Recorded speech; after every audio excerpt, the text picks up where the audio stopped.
ఈ రోజున ఒక 4 దశాబ్దాల సుదీర్ఘంగా ఉన్న ఒక ఎక్స్పీరియన్స్డ్ రాజకీయ ఉద్దండుణ్ణి 53 రోజులు జైల్లో పెడితే నాకు బాధేసింది, నిజంగా బాధేసింది.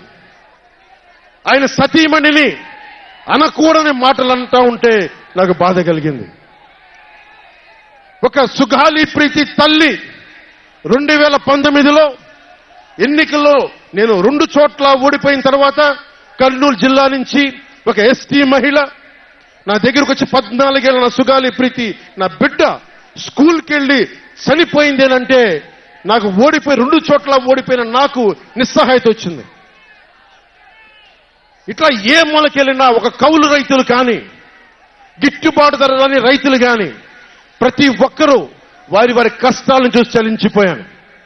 చంద్రబాబు గారి దగ్గర నుంచి సుగాలి ప్రీతి దాకా, కౌలు రైతుల దగ్గర నుంచి పరిశ్రమల్ని వద్దనుకొని వెళ్ళిపోయిన పారిశ్రామికవేత్తల దాకా, ఎస్సీ ఎస్టీలు మైనారిటీలు అందరినీ మోసం చేసిన వ్యక్తి. నేను ఒకటే అనుకున్నా, నేను వీళ్ల కోసం నిలబడకపోతే రేపు నాకు కష్టం వచ్చిన నా కోసం ఎవరు నిలబడరు. రేపొద్దున మన మిగతా పార్టీలకు నిలబడపోతే రేపొద్దున మన జన సైనికులకు కష్టాలు వస్తే ఎవరు రారు. అందుకని నేను అలయన్స్ పెట్టాను, నేను ప్రతిపాదించాను. అలాగే గోబెల్స్ ప్రచారాలు అంటూ ఉంటారు. గోబెల్స్ ప్రచారాలను ఒకటే గుర్తుపెట్టుకోండి.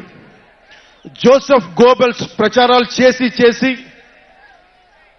చివరికి అతని బతుకు తెలియదు. 1945లో ప్రపంచ యుద్ధం అయిపోయిన వెంటనే అదే బంకర్లో హిట్లర్ అద్భుతంగా ఉన్నాడు, ఇంకా జర్మనీ గెలుస్తుందని చెప్పి వాళ్ళ బంకర్లో ఎలైడ్ ఆర్మీ వచ్చి కాల్చేసే వరకు గోబెల్స్ అబద్ధాలు చెప్తూనే ఉన్నాడు.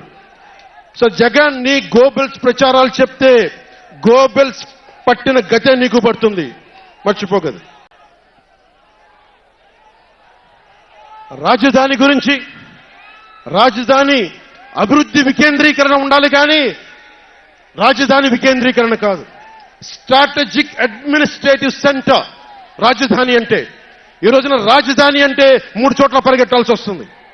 వ్యూహాత్మక పరిపాలనా కేంద్రం రాజధాని అంటే.